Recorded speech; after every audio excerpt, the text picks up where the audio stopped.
buenos días a todos. Me llamo Elle Thomas y trabajo para el Consejo Nacional de Jueces de Tribunales de Menores y de Familia. Estoy aquí para ayudar con esta presentación, pero primero quiero hablarles de las funcionalidades de Zoom y cómo pueden interactuar con los presentadores de hoy y entre sí.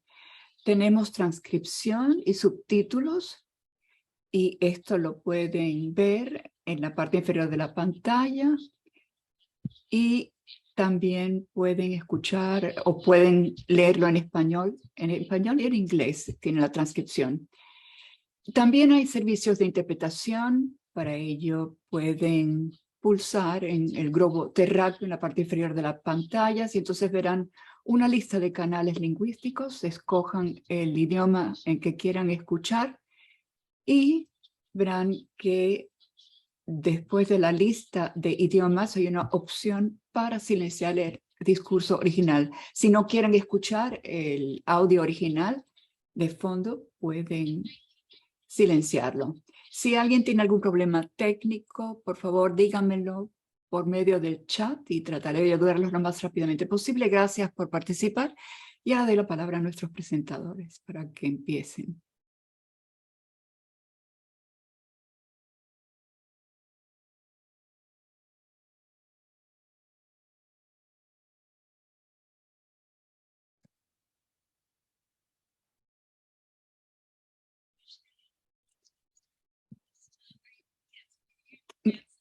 Sí, muy buenas tardes. Me llamo Loretta Young y trabajo en el estado de Delaware. Soy juez en un tribunal y trabajamos con la Red Nacional Judicial. ¿Quiénes somos? Somos jueces, comisionados y jueces y magistrados de primera instancia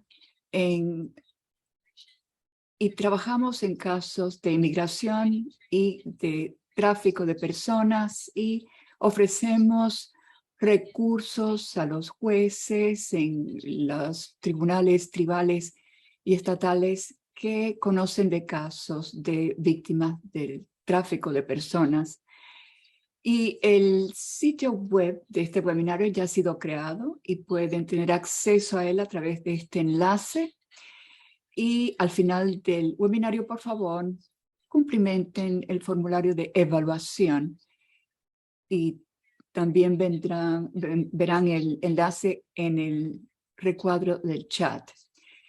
Y luego van a poder ver una grabación de este seminario en ese sitio web. Les mandaremos el enlace próximamente. Este próximo webinario, después de este, será el 5 de julio a la misma hora.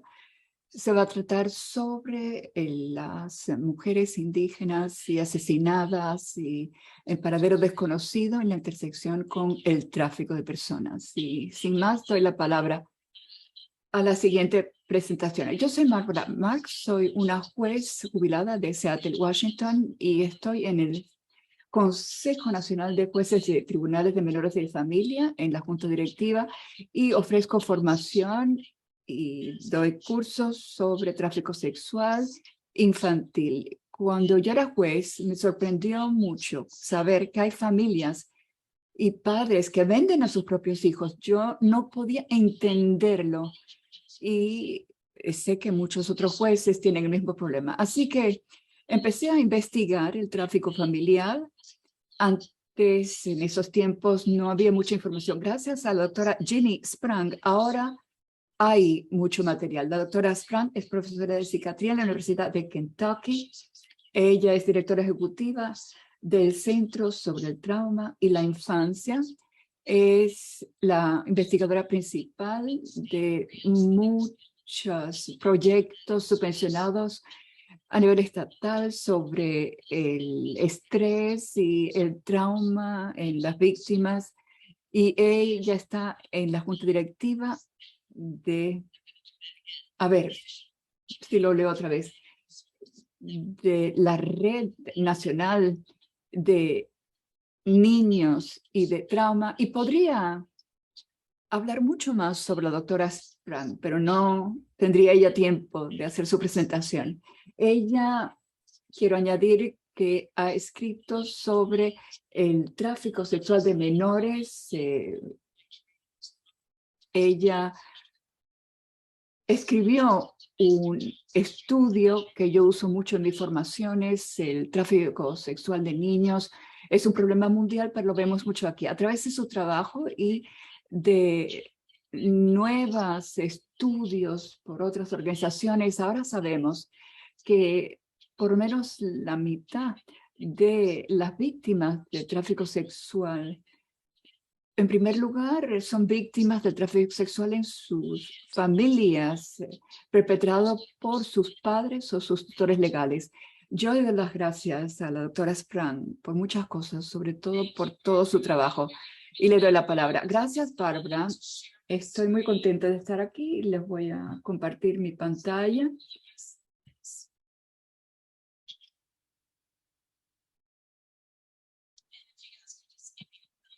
Y por favor, avísenme si la ven, por favor, con el pulgar. Muy bien, perfecto. Bueno, pues yo estoy muy contenta de estar aquí para hablarles a ustedes sobre el tráfico sexual familiar. Cuando acepté presentar este trabajo, me di cuenta que tenía que investigar un poco más la bibliografía porque hay muchas novedades. Así que esta presentación me da una oportunidad de volver a repasar el tema y para mí es un honor que se haya citado el estudio que realicé y que se esté utilizando en la formación. Pero quiero decir que hay muchos estudios nuevos y esta presentación la estoy haciendo en primer lugar como investigadora. Esta es mi perspectiva principal en relación con el tráfico sexual familiar. Pero también trabajo en un centro de trauma de niños y en ese centro he tenido que trabajar en un laboratorio de evaluación forense en que realizamos evaluaciones del riesgo muy exhaustivas y también tenemos clases prácticas sobre el trauma y en esas clases observamos víctimas de tráfico sexual y en la mayor parte de los casos se trata de tráfico sexual familiar, en los casos en que yo trabajo. Así que ahora quisiera reconocer varias fuentes de financiación. Voy a utilizar mucha investigación en esta presentación, muchas fuentes, y quería mencionar en especial el Instituto Nacional de Justicia, un estudio de mi colega Jennifer Cole, y que habla sobre el impacto de las leyes sobre el puerto seguro y cómo afectan los casos de tráfico de menores que circulan por el sistema en distintas organizaciones que ofrecen cuidados. Y esto incluye entrevistas con muchos jueces sobre lo que han visto, cómo detectan los casos y las víctimas y lo que se necesita para poder resolver estos casos. Y muchos de ustedes que están participando en este webinario tal vez habrán participado en algunas de estas entrevistas. También hubo un estudio reciente de los Centros de Control de Enfermedades. Se trata de un estudio aleatorio de control sobre niños que han sido víctimas del tráfico sexual. Voy a hablar de este estudio, de datos y también de financiación que se ha ofrecido para estudios sobre el trauma causado por el tráfico sexual familiar. Estos son los tres proyectos que quería citar y por los cuales estoy muy agradecida. Estoy muy agradecida por estos estudios. Desde el principio quisiera decirles que es muy difícil poder evaluar la prevalencia del tráfico sexual familiar porque hay muchos casos que no se detectan. En mi estado, por ejemplo, los menores, los niños que son víctimas de este tipo de situación familiar muchos casos vemos a estas víctimas en los tribunales de menores como víctimas de abuso o de abandono, pero no se detecta el aspecto del tráfico sexual y se entrevistan a los padres y los jueces a veces no detectan exactamente la realidad de lo que está pasando en sus tribunales hasta que les leemos la definición y entonces se dan cuenta de que hay explotación y tráfico de menores a nivel familiar. Sabemos que muchas de las bases de datos no distinguen entre una cosa y otra, así que cuando tratamos de calcular los índices de tráfico sexual familiar, los cálculos son muy aproximados. Pero bueno, hay un sitio web en que se habla de las distintas formas de tráfico de seres humanos. El tráfico sexual es una categoría, pero está subdividida en 11 categorías. Y el familiar ni siquiera está en esa lista, aunque tenemos pruebas suficientes en la bibliografía de que sí existe.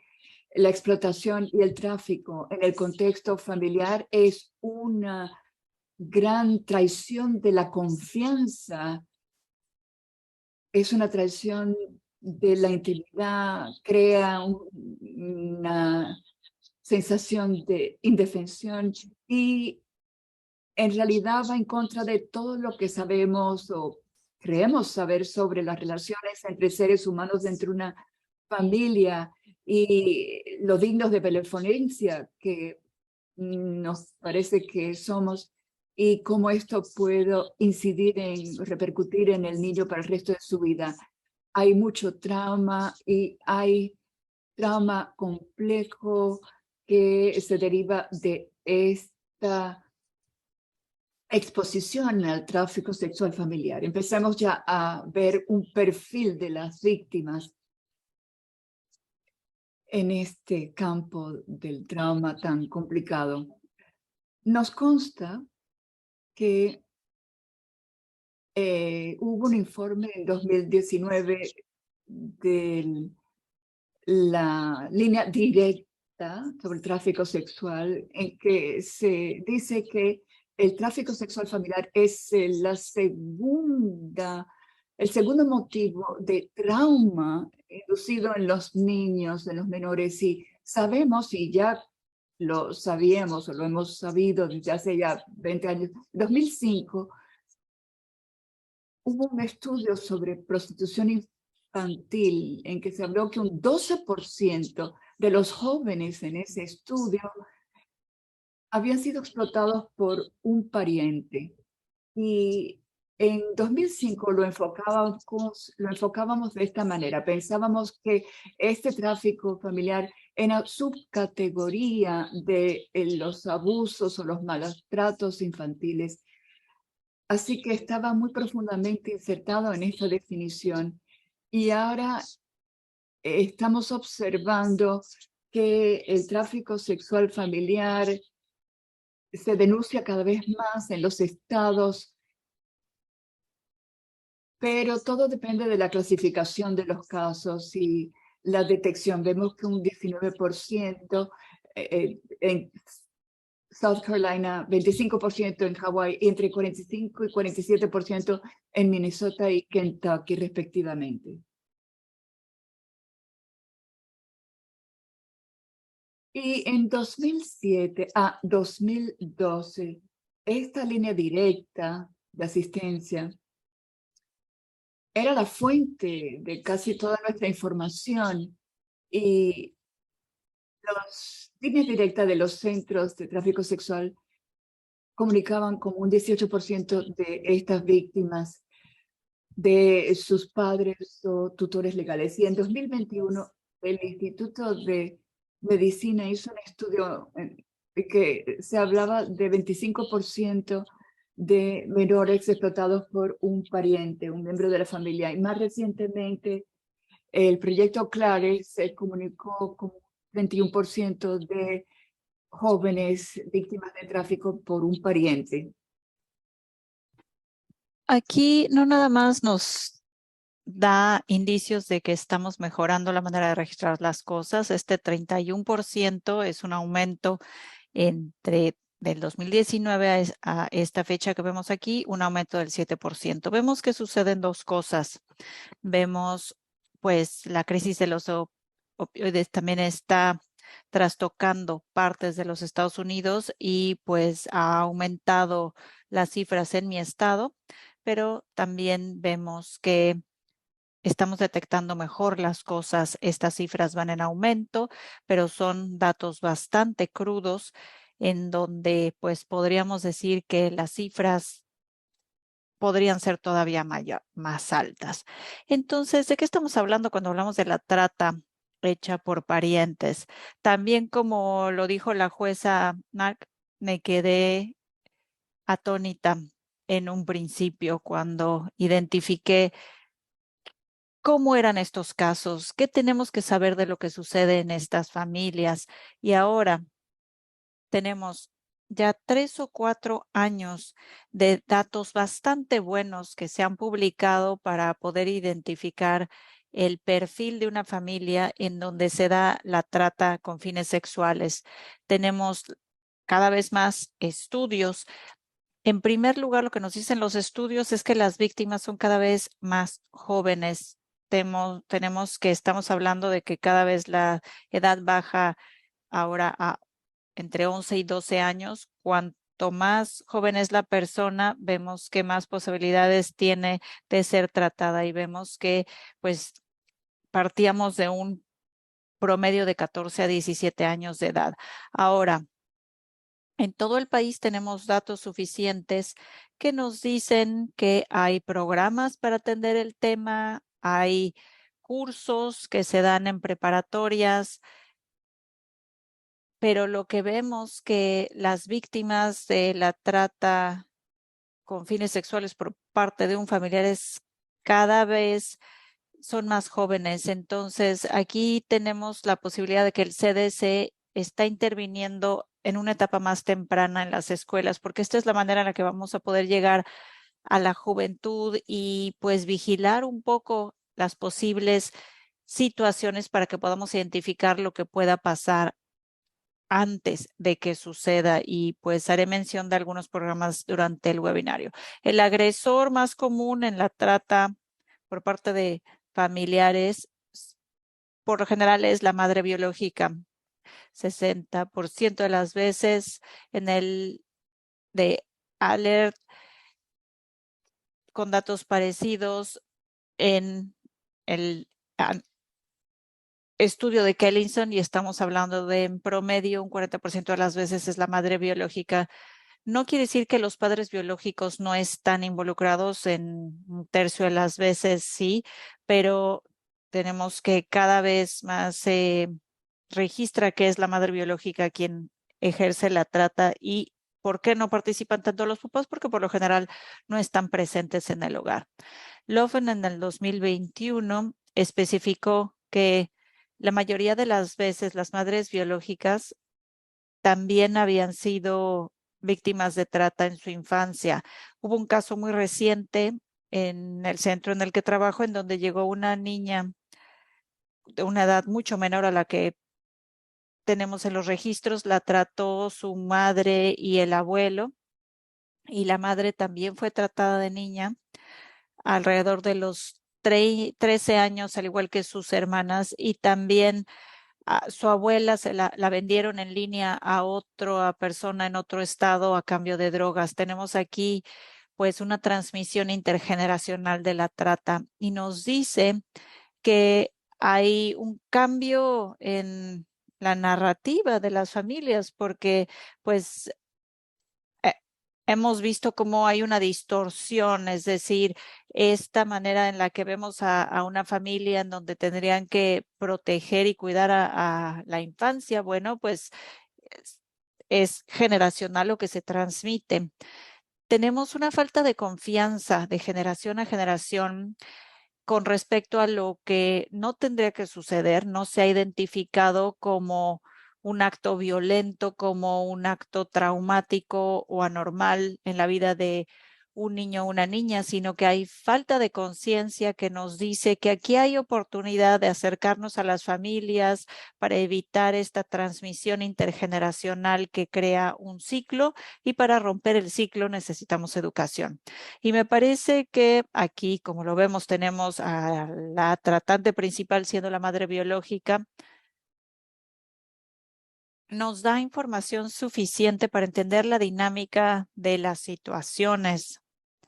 Es muy común que las víctimas se vean bajo coerción por parte del tratante o la tratante, y pues la manera de relacionarse con esa autoridad es distinta, ya que la autoridad de los padres sobre los niños y ese apego, la relación que tiene, pues de por sí ya está roto ese lazo. Entonces es suficiente para que cuando los niños y las niñas sean pequeñitas no puedan eh, romper ese lazo, es decir, lo que les está pidiendo hacer sus padres. Ahora, tenemos también el caso financiero. A veces se trata a las niñas y a los niños para ayudar a la familia.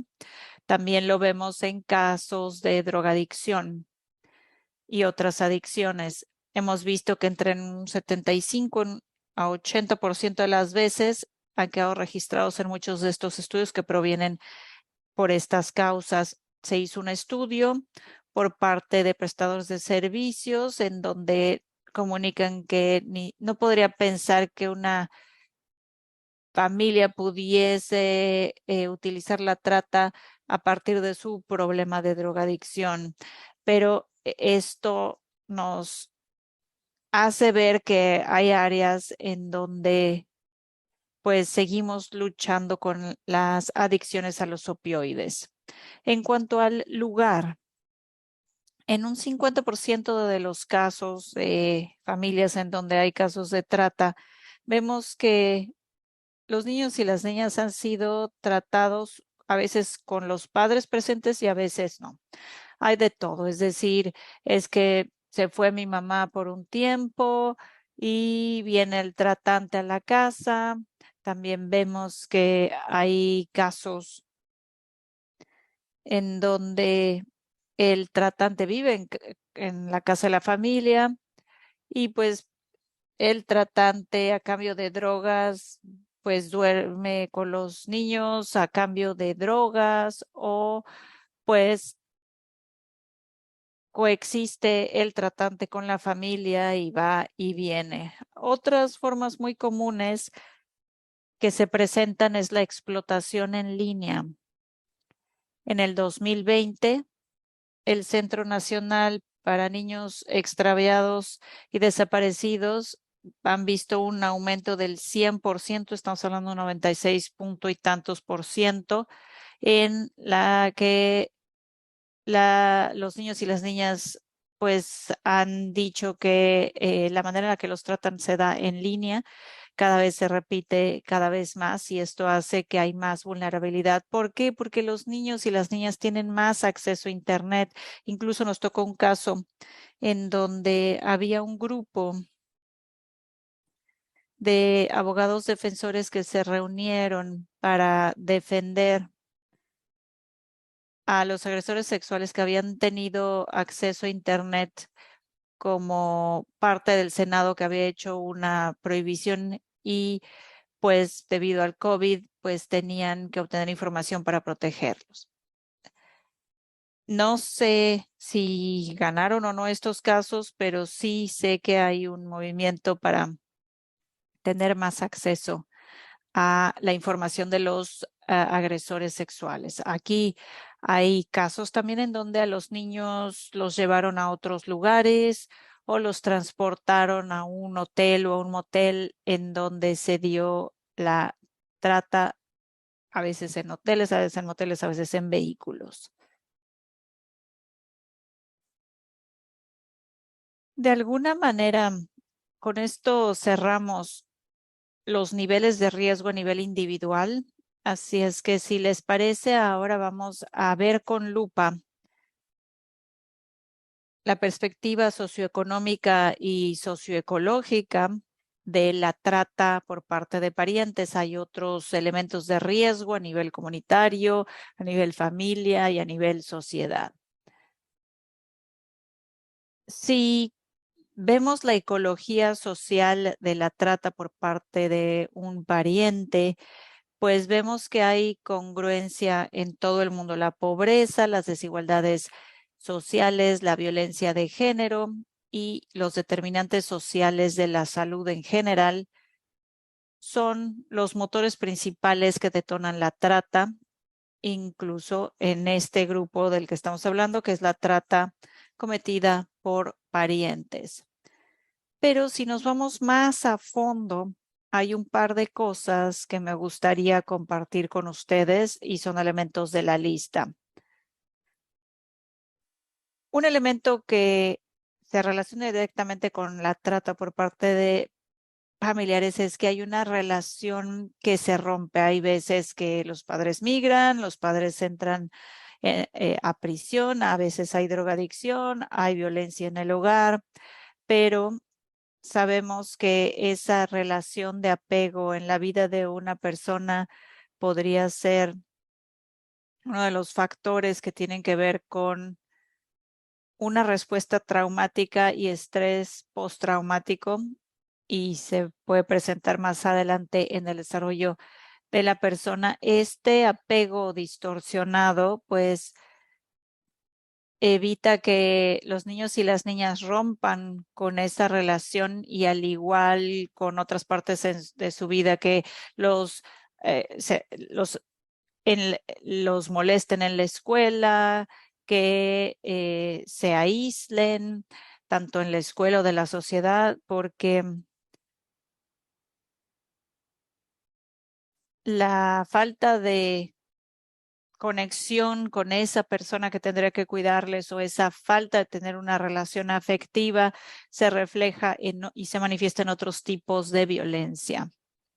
Igualmente, cuando un pariente o uno de los padres está ocupado en su drogadicción o en gestionar sus propios síntomas mentales. Y esto hace que pues no promuevan el apego, que no los cuiden los papás. Así es que aquí es en donde podemos en nuestras clínicas poner atención a esas tendencias, cuáles son esas disrupciones al apego y en dónde podemos llenar esos huecos. Vemos que la falta de educación de quienes cuidan a la niñez es importante. No nada más estoy hablando de escolaridad, sino que el IQ es limitado. Hay veces que a quienes cuidan a los padres de los niños, es decir, los engañan, no tienen suficiente información y a veces no saben en qué se están metiendo ellos y a sus hijos. Entonces, y lo hemos visto en la epidemia de los opioides, que cada vez es una mezcla, como les puedo decir, en mi estado es una mezcla de opioides y metanfetaminas. Vemos que afecta a las familias, son, digamos, los focos rojos del sexo con fines comerciales cuando no están los padres presentes. Hay veces que es intencional o no intencional porque están ocupados los padres en lo suyo. Hay corrupción también de las autoridades en las áreas rurales, también pues se hacen de la vista gorda y no se aplica la ley. Quisiera hablar de lo que pasa a nivel social, porque estos factores los dejamos de lado. A veces consideramos que, bueno, es que esto no está en mi área de acción o es demasiado amplio, pero esta idea de que los hombres tienen que ser fuertes y no son vulnerables a la victimización por su lugar en la sociedad a veces hace que no se detecten ciertos casos y hace que pues no busquen ayuda porque no los voy a dejar de lado, su sociedad se les vea como débiles o se cuestione su sexualidad, su orientación sexual y en muchos casos los hombres se les ve como más autónomos que las mujeres y no piensa la sociedad en general que cómo podrían verse en una situación de vulnerabilidad y se ve a las mujeres y a las niñas como pues son las prostitutas, son las agresoras mismas, no como víctimas, y refleja también la percepción general de la sociedad y con la idea de que los hombres tengan sexo con otros hombres. Esto causa que sea un tema que se ignore y no se le ve a los jóvenes hombres como víctimas de la explotación sexual. Y hay temas similares. Empezamos a ver más y más publicaciones sobre la vulnerabilidad de la comunidad LGBTQ+ y la niñez. Y en mi opinión, estamos hablando de que es un grupo que se ignora en cuanto a la trata de niños. Y sin embargo, corren mucho riesgo de explotación sexual y están sobrerepresentados en los estudios de personas sin techo, sin hogar, que también son sumamente vulnerables. Y quiero mencionar aquí que hay falta de reconocimiento de los derechos del niño. Esto, en fin, no se reconoce en general. Mucha gente que está interesada en este tema tiene cierta afinidad para la protección o con respecto a la protección de los derechos del niño, pero a nivel general no hay este reconocimiento de los derechos del niño. Y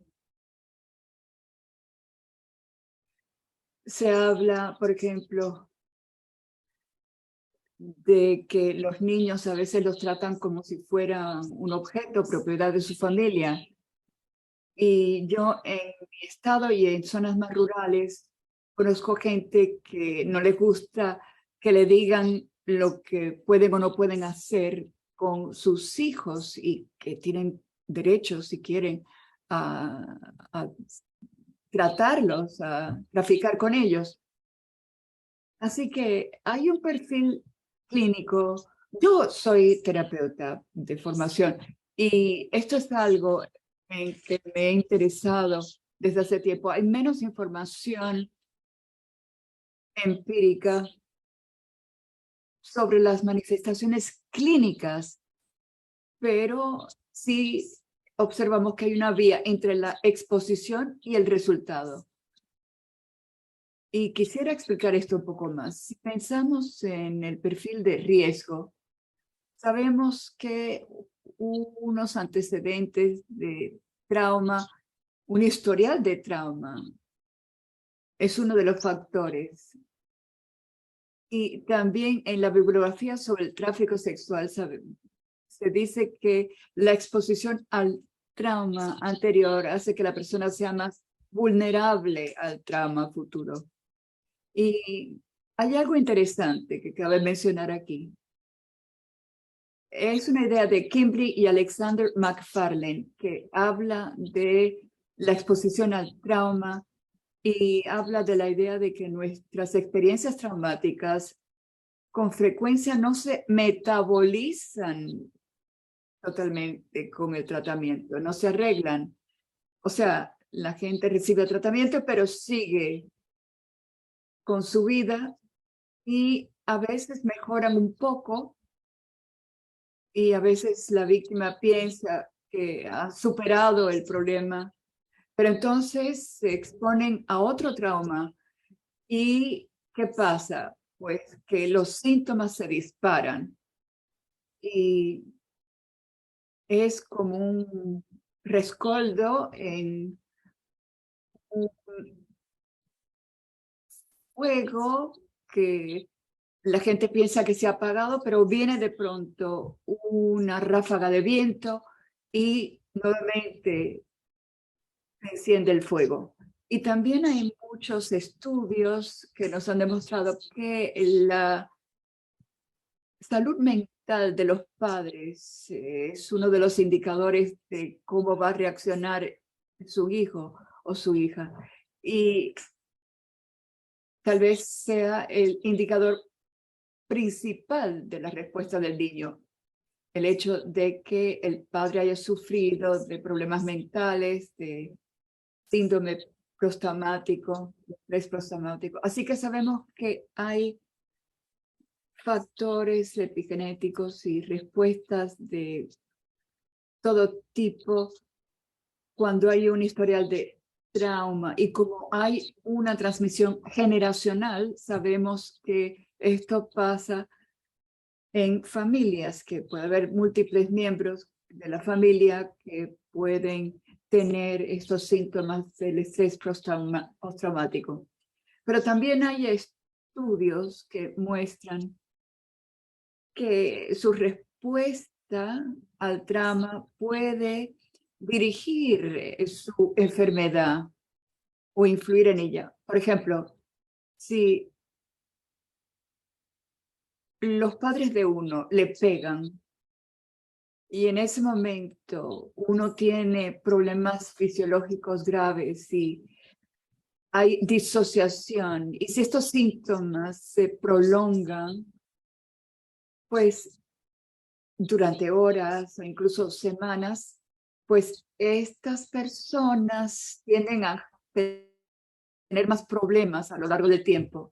Así que cuando ayudamos a las personas, ayudamos a que se calmen y a que se regulen mejor, eso es bueno porque cuanto más falta de regulación y más tiempo pase, pues les será más difícil a lo largo del tiempo recuperarse del trauma. Así que sabemos que esta respuesta peritraumática es importante. Así que cuando se identifica a la víctima, se recopila mucha información y hacemos esfuerzos para hacer este acopio de información y para que la persona se encuentre en una situación más segura. Pero la pregunta es, ¿estamos dando la atención suficiente a lo que hay que hacer con la víctima para acelerar su recuperación? O sea que esto tiene que ver con la prolongación de la exposición y con los 5 sentidos de la víctima: el olfato, el oído, la vista. O sea, cuando han estado totalmente inmersos en estas historias, en estas situaciones, esto también es un indicador. Y también ha hablado de la calidad de las relaciones afectivas que tienen en su vida, si tienen estas relaciones, si tienen un cociente intelectual normal y tienen apoyo en su vida, pues entonces el pronóstico es mejor. Pero sabemos que hoy en día que a raíz de la exposición, el joven puede sufrir todo tipo de trastornos concomitantes. O sea, si han sido testigo de agresiones físicas, creo que en un estudio se decía que era el 58% que habían sufrido agresiones físicas. El 23% de estas víctimas tienen heridas que exigen atención médica. Y se sabe también que hay violencia comunitaria relacionada con el temor y con las amenazas, no solamente contra el menor, sino contra los miembros de su familia. Así que tenemos que fijar la atención en todos estos factores concomitantes a la experiencia de ser víctima de trata. Y hay que fijarse en esta experiencia mientras que la víctima está siendo tratada. Y la respuesta concomitante es importante aquí porque puede ser adaptiva o maladaptiva. Y tenemos ejemplos en la bibliografía del uso de sustancias para calmarse, el consumo de sustancias para tranquilizarse, y en un estudio de 2018 se mostró que también había tendencias suicidas en las víctimas y también había pruebas de que las personas se agredían a sí mismos y se causaban lastimaduras y heridas. Castle es otro autor que escribió un artículo hace mucho tiempo en la revista de medicina de New England, que dice que el sufrimiento que da lugar al comportamiento suicida con frecuencia se ve precedido de amenazas a la integridad y la vida de la persona y de su esfuerzo por mantener su papel en la familia y la sociedad. Y que normalmente este tipo de experiencias, estas agresiones, tiene que ver con una amenaza a su identidad. Y esto coincide con la experiencia de las víctimas de trata sexual. Es algo humillante, desmoralizador, es una traición de la confianza. Es por eso que vemos que hay más intentos de suicidios en estos menores, porque la experiencia simplemente es aplastante. No pueden sobrevivir, es una violación de todo su ser. Así que hay dos cosas que se pueden concluir, y es que estas víctimas que están en esta situación de maladaptación, la familia también tienen malas estrategias para enfrentarse con la vida, y esta es otra oportunidad en esta vía a la exposición para enseñar a estos menores precozmente estas estrategias para enfrentarse con la situación. Por eso queremos intervenir cuando son jóvenes, los niños. Hay que enseñarles cómo enfrentarse con los problemas, porque los padres no los enseñan y se sienten agredidos en su identidad y no saben cómo lidiar con eso. Así que sí, cuando enseñamos a estos niños estas estrategias, les decimos que es como aprender a tocar el piano y el violín o ser buenos atletas. Si uno quiere saber cómo calmarse por medio de la conciencia plena y de otras estrategias, tiene que practicar esto una y otra vez como si fuera un músculo, para que de esta manera, cuando uno se encuentra en una situación que está totalmente sobrecogido, pues puede tal vez practicar estas estrategias. Por eso hay que enseñárselas precozmente. Y luego otro problema que me deja a mí perpleja tiene que ver con esta exposición continua y estos recordatorios del trauma que se producen cuando la víctima tiene una relación continua con su agresor. Y lo que pasa es que como estas son víctimas de muy corta edad, pues entonces estos casos llegan al juez de menores y cuando se tratan estos casos en estos tribunales, se mantienen los derechos de visita. Y estamos tratando de decir a los jueces que es muy difícil que la víctima, el menor, se recupere de una acción traumática si siguen expuestos a estos desencadenantes por medio de la exposición al agresor o a la persona que los coaccionó. Así que esto es un problema con el que tenemos que lidiar y nos gustaría saber qué piensan los demás, o sea, cuando lleguemos a la sección de preguntas y respuestas. Y sé que es una situación complicada. Y creo que un 61% de los menores en nuestro estudio seguían teniendo contacto con el tratante, el autor del tráfico sexual. Así que, y muchos niños que se ven en la sala de urgencias, porque a veces los niños los llevan a urgencias con huesos quebrados y todo tipo de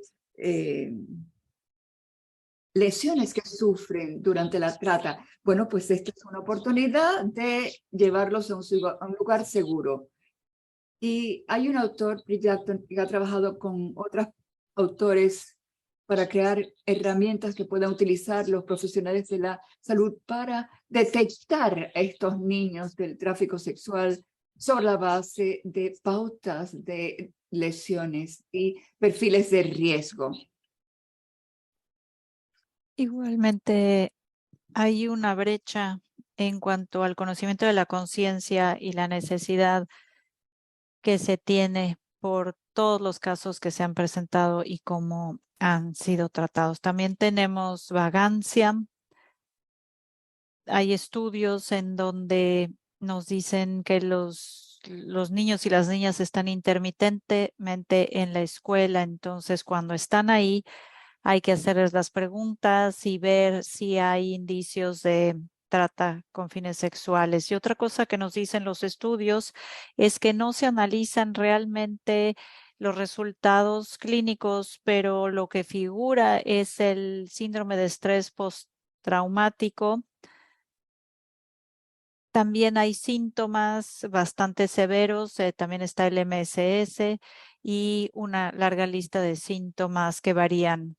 Si utilizan el CBCL, pues siempre buscamos calificaciones más de 63 y vemos que la juventud que ha sido tratada siempre llegan a 74, 70 y tantos, 78, con excitación y disasociación. Y en contraste, a los niños y las niñas que han tenido abuso sexual pero no han sido tratados, entonces ahí tenemos la gran diferencia y se ve en las cifras que es mucho más que una agresión sexual lo que presentan en las pruebas. Aquí tenemos otro estudio de Tesola y pues nos dan cuenta de que hay gran presencia de estrés postraumático y por lo tanto se manifiesta de una manera todavía mucho más compleja de lo que ya es.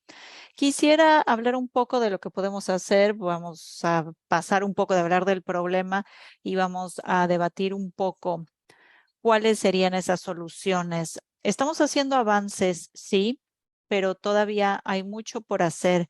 En lo que respecta a la prevención, bueno, a mí me parece que hay una gran oportunidad de empezar a aplicar lo que estamos viendo, lo que nos dice Greendow en cuanto a las personas que participan de alguna manera en la detección, en la prestación de servicios tempranos para aquellas personas que indirectamente viven la situación. Hay otros programas de prevención como por ejemplo capacitación y asistencia técnica como GIL, por ejemplo, que tratan de dar capacitaciones a quienes dan servicios para que se identifiquen etapas tempranas, es decir, en situación de riesgo y ayudar a proteger a los niños y también cada vez más presencia en la comunidad. Todo esto, todas estas perspectivas realmente tienen bastante evidencia que nos puede servir y que nos da la pauta para seguir haciendo cada vez más acciones. Entonces, lo que tenemos aquí es que tenemos 5 habilidades principales: decidir qué hacer directamente, tomar acciones para hacer la disrupción de la trata, hacer esa delegación de actividades para quienes lo pueden hacer, para que nos puedan ayudar. Esas son las 5 Ds que nos gusta transmitirle a las personas. En términos de los filtros, bueno, hay distintas herramientas que se pueden utilizar y que cada vez se utilizan con más frecuencia y pues estamos hablando de opciones que se pueden utilizar a distintos niveles. Tenemos aquí, por ejemplo, listas de indicadoras como la que utiliza el Departamento de Servicios de Iowa. Son herramientas para hacer el filtro, no nada más porque hay un indicador presente, ya tendríamos que suponer que es un caso de trata. sino al contrario, aquí lo que requerimos es hacer una evaluación mayor. Necesitamos una lista para ir viendo qué aspectos son los que tenemos que identificar. Tenemos también herramientas, indicadores. Acabo de crear el SITSI, que es para personal educativo, que se llama CSE-IT, SITSI, y también está el que tiene la organización West Coast Children's, y la mía es SITSI, la de arriba, y hay factores asociados. Y una de las acciones es hacer una evaluación general. Por ejemplo, la herramienta de identificación de la víctima de trata, HTST, es un ejemplo muy claro de cómo pueden llevar a cabo las entrevistas con un niño o una niña víctima de trata. Estas son algunas opciones que seguramente ya conocen que pueden utilizar. También el TFCBT, que es una herramienta orientada en trauma que ha sido adaptada para las necesidades de las víctimas de trata. Hay varios estudios que tienen hallazgos bastante prometedores, y TFCBT tiene una regla de oro que se puede utilizar en los casos de trata. Tiene también una, una unidad para cuestiones de familia. También hay mentorías como por ejemplo el programa Mi Vida, Mis Decisiones, y CBT, que también es un tratamiento cognitivo que Tracy Clemens ha estudiado CBT, y bueno, mi centro es parte de los instructores y ha hecho también bastantes programas para víctimas de trata, y los resultados a los que ha llegado son muy interesantes. Y por supuesto, aquí tenemos los elementos psicosociales. Quería mencionar estos lineamientos de sociedades profesionales, por ejemplo, la Academia Americana de Pediatras, también la Asociación Americana de Servicios Médicos Generales, y pues realmente empezamos a ver que las actitudes van cambiando a partir de lo que vemos aquí. Y todas estas organizaciones profesionales empiezan a tomar partido al respecto del tema. Tenemos también las leyes de protección segura que se han manifestado de distintas maneras en todo el país, y también los tribunales específicos para trata con fines sexuales, y aprendí bastante del tema cuando hicimos nuestras entrevistas a personal judicial. Y pues están haciendo trabajo especializado muy bueno, están aprovechando los recursos que hay, se coordinan, es decir, están haciendo un muy buen trabajo, están mejorando la atención que se da para atender esta problemática. Así es que pues hay bastantes iniciativas que tendríamos, en mi opinión, que ponerles atención.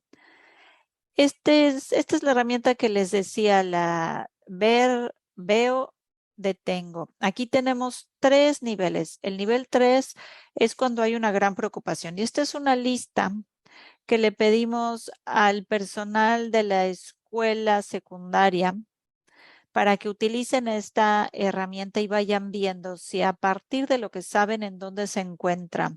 Es decir, si estamos hablando de lo que escuchan en la secundaria o cuáles son las sospechas, pero aquí en el nivel 3 es una preocupación grave, el nivel 2 estamos hablando de una preocupación, y el siguiente nivel es el que nos lleva a ir vigilando qué es lo que sucede. Por ejemplo, aquí, si ubicamos algunos de estos elementos, pues comunicarían entonces su preocupación a los servicios comunitarios del departamento de Kentucky, y pues en ese caso apoyarían a la joven o el joven, se haría una evaluación de riesgo, se evaluarían sus necesidades mentales y se le pues delegaría a un proveedor de servicios externo, y seguirían vigilando la situación para que se resuelva la situación y se documente. Y de esta manera, pues tendríamos evidencia de qué es lo que sucedió y cuáles serían los detalles para ir dando seguimiento. Y en el nivel 2 vienen las acciones a realizar y en el nivel número 1 también tenemos una lista de acciones y hay intervenciones descritas para que las personas puedan utilizar esta herramienta. Es todo un paquete que nos ayuda a hacer tanto evaluaciones como filtros. Bueno, esta es la última diapositiva que me gustaría resumir. Entonces, en mi opinión, hay algunas áreas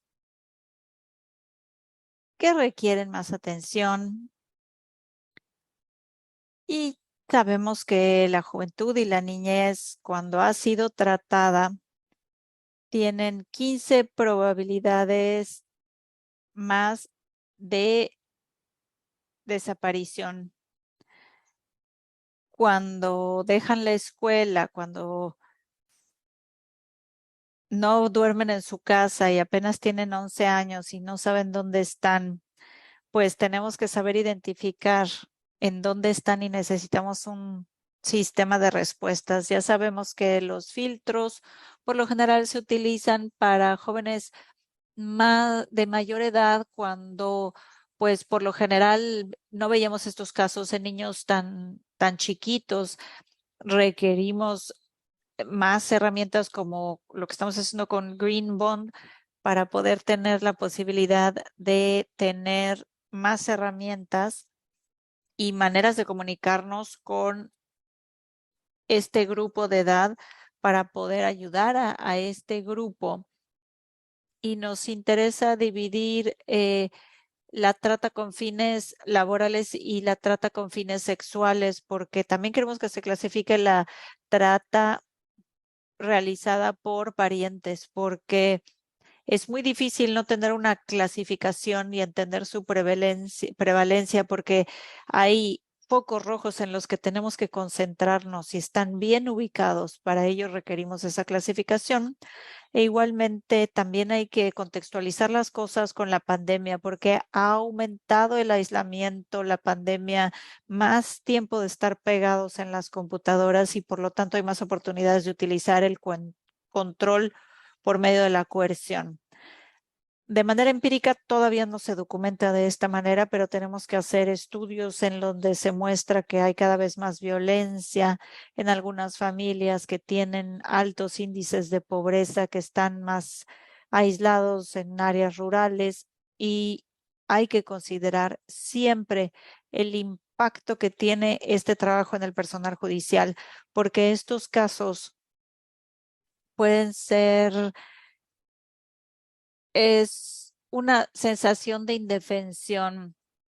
Es difícil coordinar los recursos, son atípicos y a veces que pues las víctimas se resisten tanto a las intervenciones que se ejecutan. Así es que es muy importante poner atención a la contratransferencia, al trauma vicario y esto es algo que tenemos que también tener en cuenta. Y creo que es un buen momento para hacer una pausa. Podemos abrir un espacio para las preguntas, lo que quieran compartir. Ustedes me dicen. No tengo comentarios en particular, pero a partir de mi experiencia, que bueno, ya pasó bastante tiempo, había muchas maneras, quiero compartir, en las que estas familias llegaban a nosotros. Tal vez había sido el negocio de la familia por muchas generaciones y me parece que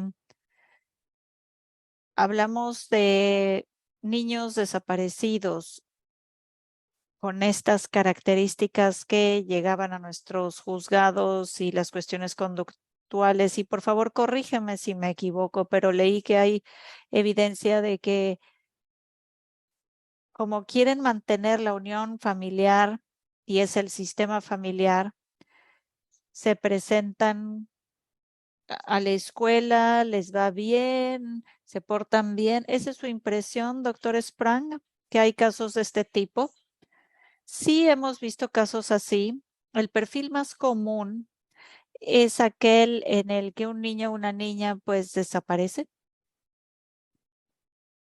Tienden a desaparecer varios días, tienden a desaparecer de sus comunidades, a veces meses y de repente aparecen y nadie los busca. Esto es lo que sucede es decir, a lo mejor los padres saben dónde están, a lo mejor saben con quién podrían estar, pero esta idea de complacer y de quedarse callados y no oponerse o tratar de cambiar la situación a diferencia de otras personas que sí lo hacen, que a lo mejor son más retraídos y que pues no saben qué es lo que está pasando, se desaparecen y ya. ¿Y es posible que esto sea como una disociación psicológica? O sea, que la persona tiene la sensación de que tiene que hacer todo lo posible para no llamar la atención. Sí, y también porque esto tiene que ver con todo el tema de guardar el secreto, no compartirlo con nadie, porque si alguien se entera, vendrán los servicios de protección de la infancia y la situación será aún peor. Tienen miedo de ser víctimas de represalias. Y claro, lo que no quieren es trabar una amistad con alguien que de pie a que confíen en esa persona, su secreto. Pero bueno, no sé, y he estado mirando el chat aquí, pero parece que, bueno, no hay preguntas, pero yo tengo otra. Yo trato de seguir de cerca lo que está pasando en el país. Y, por ejemplo, he leído un artículo interesante de 2019 en South Carolina, antes de la pandemia, y el titular es que,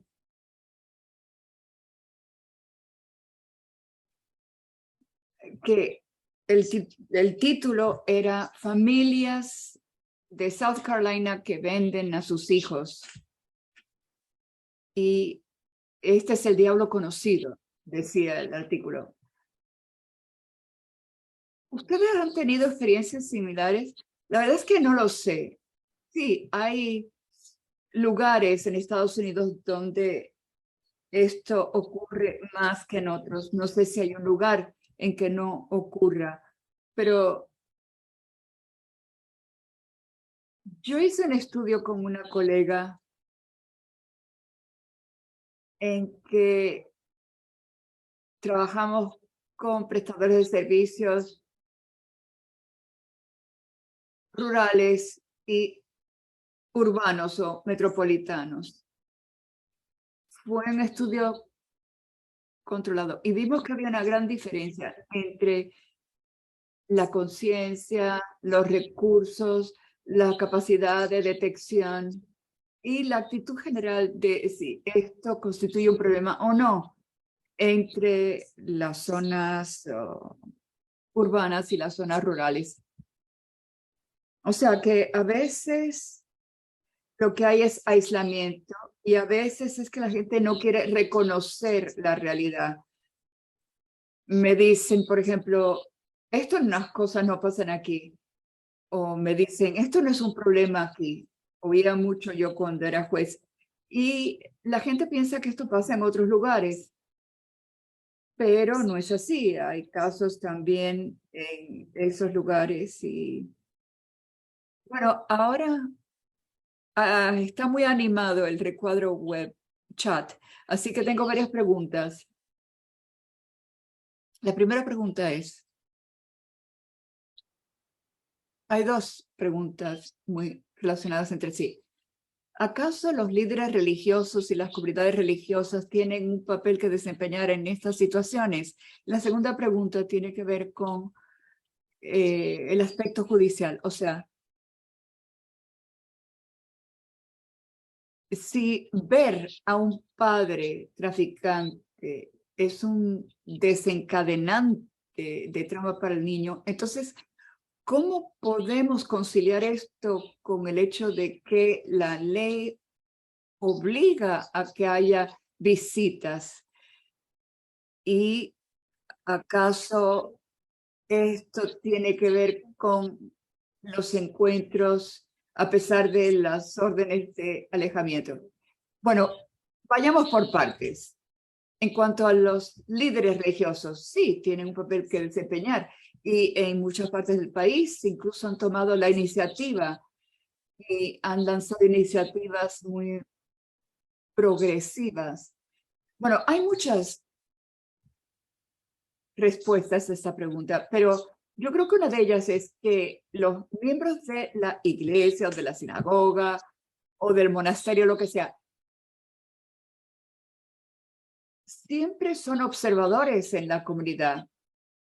Y si estas cosas pasan en la comunidad, pues ellos tendrían que saber detectar estos casos y tendrían que saber qué hacer cuando detectan los casos y tendrían que poder enfocar estos problemas sin ser sentenciosos, sin juzgar a nadie y tendrían que poder relacionarse con estos niños. Yo creo que este es el tipo de cosas que puede hacer la iglesia y estas comunidades que ofrecen protección en estas situaciones. Y también hay recursos que tienen las iglesias. Las comunidades religiosas tienen servicios que lanzan proyectos para prestar servicios y pueden encauzar los recursos que tienen apropiadamente. Bueno, esto tiene que ver con la siguiente pregunta y, bueno, esta es una antigua historia. Tenemos un problema con un hombre en nuestra iglesia de 31 años que está acercándose a uno más joven para prepararlo. Y bueno, en fin, esto es un caso que puede darse en cualquier comunidad. En las comunidades lo que hay que saber es con quién está uno lidiando. ¿Qué piensas de esto? Bueno, yo entiendo que la gente a veces se está enfrentando con un dilema de que tiene que ver con la protección de la moralidad de una persona o de otra. A veces los padres son seres humanos y necesitan ayuda y apoyo, necesitan también compasión, pero tenemos que recordar que los menores son muy vulnerables, no tienen capacidad de acción y siempre hay que protegerlos en primer lugar. Y yo creo que esta es una situación en que esta comunidad religiosa tendría que informarse, hay que proporcionarles formación, alguien que tenga autoridad tendría que hablarles sobre lo que pueden hacer para ayudar y para intervenir en la dinámica sin traicionar sus propios valores al tratar de proteger a este joven de 14 años. Bueno, hay que romperse la cabeza a veces y tratar de entender el comportamiento de las personas. Sí, también esto es complicado porque algunos adultos echan la culpa al menor, al niño, y quiere decir que esto es una manera de escudarse el adulto. Yo creo que es una dinámica que existe en todas partes. Y como ya se ha dicho, hay que saber con quién está uno lidiando. Y si los líderes religiosos no ayudan, entonces la madre tiene que encontrar a alguien que apoya a su hijo, porque esto es lo más importante. Hacerle caso al niño y lo que dice el niño.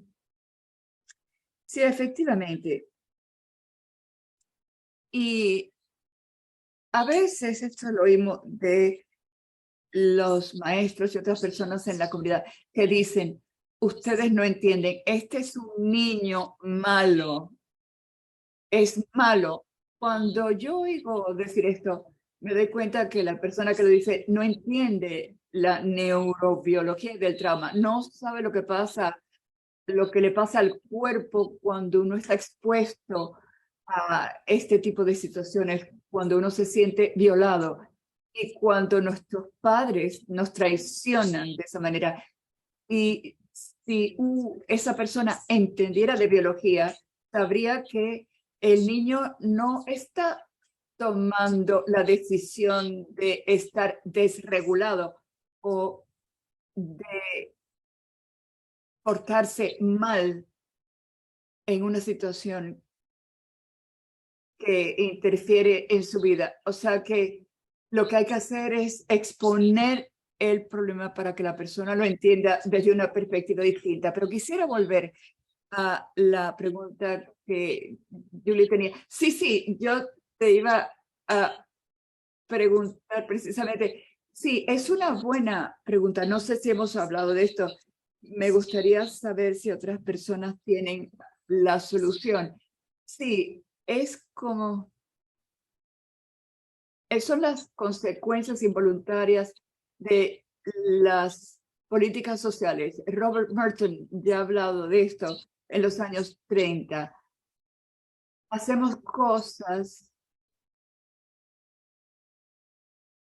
que nos parecen beneficiosas, pero a veces tienen consecuencias que complican aún más la situación y el problema psicológico del menor. Y lo único que podemos hacer es hacer todo lo posible para que el niño se sienta lo más seguro posible en ese contexto concreto. Hay que preguntarle al niño, ¿qué es lo que quieres?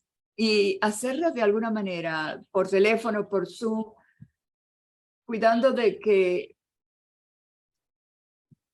sepan los niños que no les puede pasar nada. O sea que ellos tienen derecho a pedir que se interrumpan las visitas si se sienten incómodos. Hay que ganarse la confianza del niño para que sea un aliado y esto los empodera y activa respuestas psicológicas que impiden que se sientan que no tienen control sobre la situación.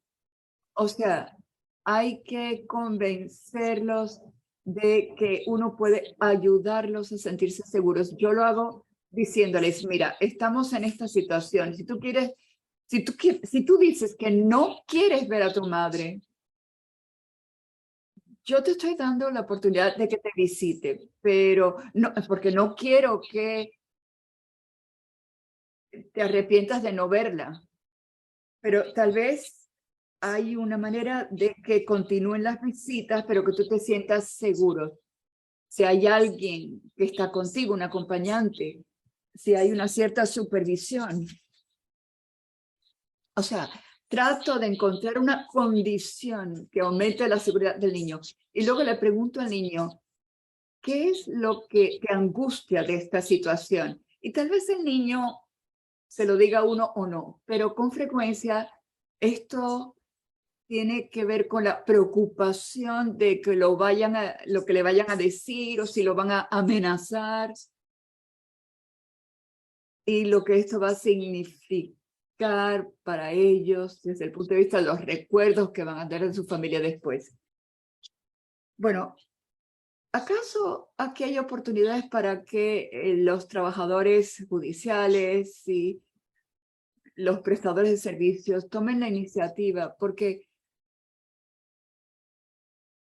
se han promulgado leyes a raíz de estos conocimientos sobre el tráfico sexual familiar.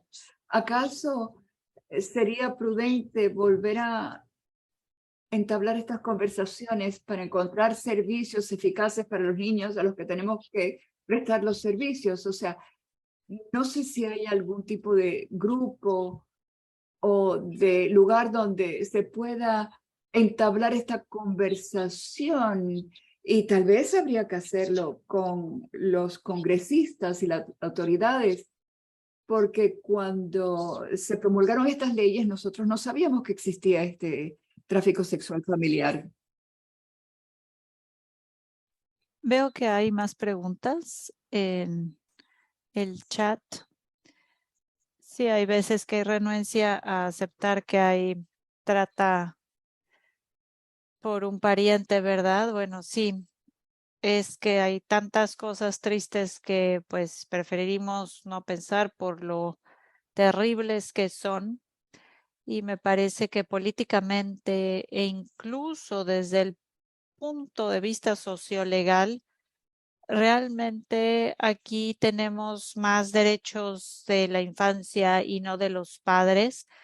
Cambia la perspectiva de la gente porque hay quienes empezamos a hablar de las familias que dañas a los hijos, se ponen a la defensiva. Hay veces empiezan a decir que, bueno, y a ustedes qué les importa. Antes estábamos mejor, es decir, hay una cuestión que hace que las personas se pongan bastante a la defensiva en ciertos grupos y es una cuestión que tiene que ver con la sociedad insular y hay veces quienes dicen que lo que pasa en esta familia se queda en esta familia, es lo que he visto. No es tan fácil como presionar un botón de silenciar y activar para que las personas hablen del tema.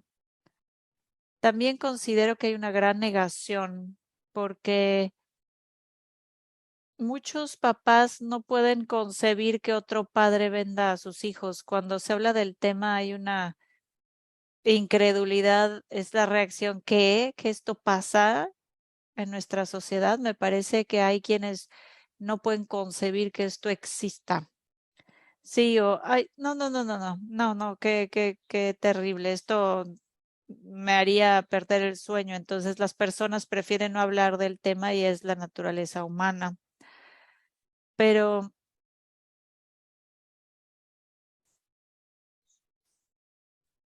incluso un profesional me ha dicho, es un evento de alto impacto y de baja frecuencia, así es que pues, ¿para qué le pongo atención?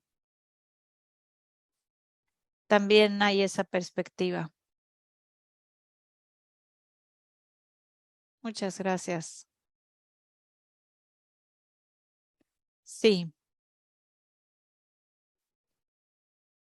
veo un comentario de un fiscal que entiende la dificultad de hacer que las personas pues crean que esto sucede. También hay clasismo, hay racismo y todos los sismos posibles cuando hablamos de estos temas.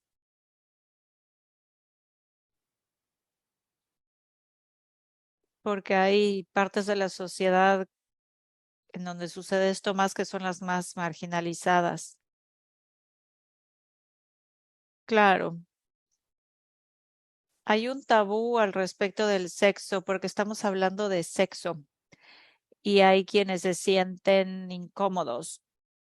No, no llegan a tener un entendimiento al respecto. Así es que siempre, bueno, seguimos viendo una renuencia a relacionarse con el tema. Y de alguna manera emerge el racismo y todos los sismos que tienen que ver con orientaciones sexuales, género y ese tipo de cosas.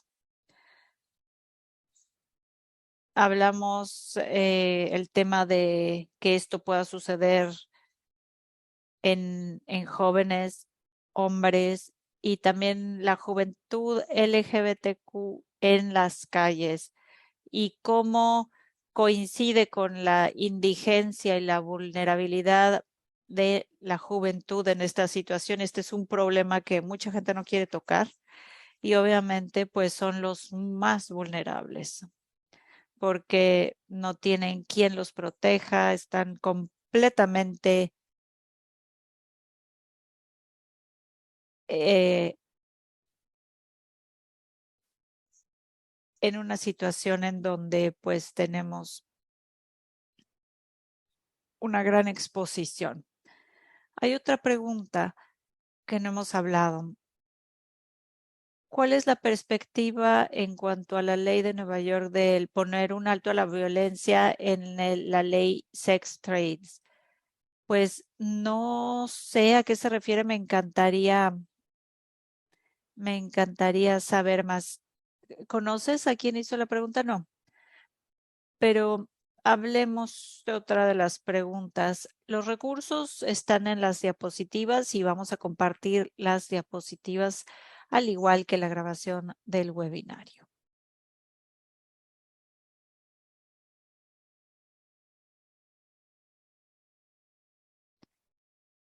Bueno, hemos tenido un grupo bastante dinámico y ha sido un grupo bastante extenso. Muchas gracias por su participación. Muchas gracias, doctor Sprang, por compartirnos una cantidad increíble de información y por el trabajo que hace. Sí, muchas gracias por esta pregunta. Sí, se grabó, van a recibir la grabación y van a recibir la presentación. Muy bien, pues muchísimas gracias. Gracias a ustedes. Gracias, jueza.